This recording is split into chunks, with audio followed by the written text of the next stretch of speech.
Guys, welcome back to this channel. और आज हम इस वीडियो में डिस्कस करेंगे क्लास 9th की poem the road not taken. तो इस पोएम में क्या है? इस पोएम में हमें चॉइसेस के बारे में बताया गया है। ऐसा हमारी ज़िंदगी में बहुत बार होता है जब हमारे पास दो चीज़ें होती है जिसमें से सिर्फ हमें एक ही चीज़ को चुनना होता है। हमें चॉइसेस बनानी होती है। ऐसा ही कुछ इस राइटर के साथ भी हुआ है, तो हम देखेंगे इस पोएम में। और एक एग्ज़ाम्पल आप ले सकते हो चॉइसेस का कि अगर रात में आपकी मम्मी ने पूछा कि शाही पनीर बनाना है या पनीर टिक्का, तो आपको कोई एक ही चूज़ करना होगा। तो वो आपके ऊपर डिपेंड करता है कि आप कैसा चूज़ करोगे और क्यों चूज़ करोगे। तो चलिए डिस्कस करते हैं इस पोएम को। Two roads diverged in a yellow wood, and sorry I could not travel both. And be one traveler, long I stood, and looked down one as far as I could, to where it bent in the undergrowth. तो देखो, दो roads जो होती हैं वो divide होती है। एक येलो वुड मतलब होता है ऑटम सीज़न का फॉरेस्ट, ठीक है।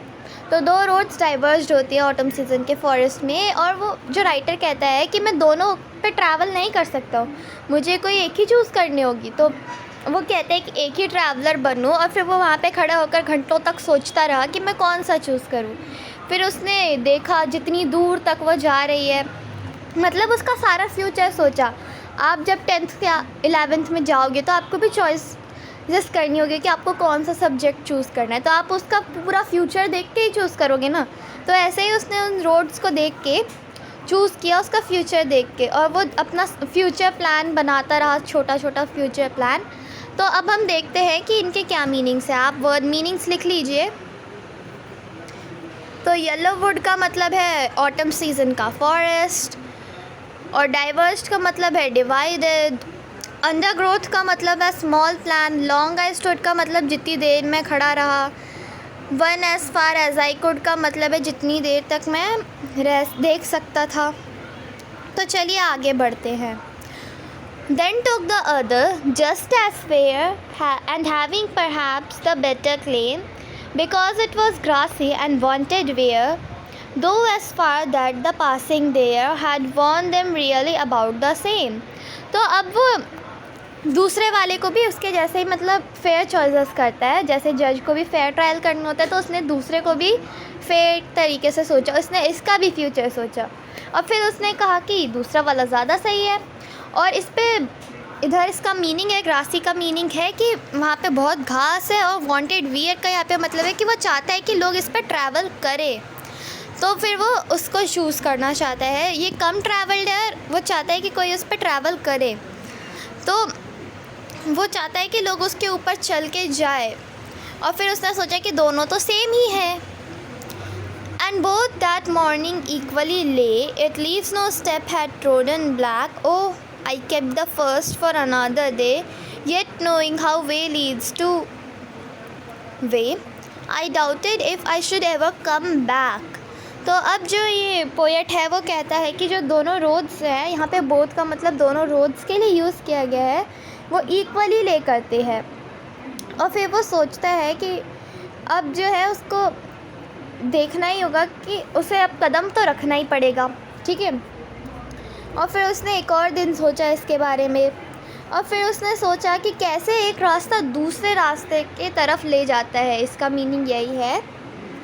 तो फिर वो उसको डाउट भी होता है कि कभी वो इस रास्ते पे वापस आ पाएगा क्या। इसका आप एग्ज़ाम्पल ले सकते हैं, जैसे कि आपके फादर है, वो क्या कहते हैं बैंक में, तो अब वो चाहेंगे 50 की एज में कि वो गवर्नमेंट जॉब्स को हैंडल ओवर करे, मतलब है तो बैंक में, अब वो चाहेंगे कि वो पुलिस में चले जाए। तो क्या ये पॉसिबल है? नहीं है।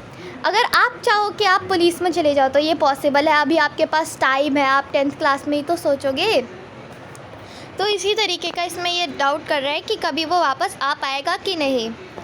आई shall be telling this with a sigh somewhere ages and ages hence, two roads diverged in a wood and I took the one less traveled by, and that all has made the difference. तो अब वो एक गहरी सांस लेके कहता है कि अब बहुत साल बीत गए और वो दो रोड अभी भी डाइवर्स है ऑटम फॉरेस्ट में, और मैंने कौन सा रास्ता चुना जो कि कम ट्रैवल्ड है।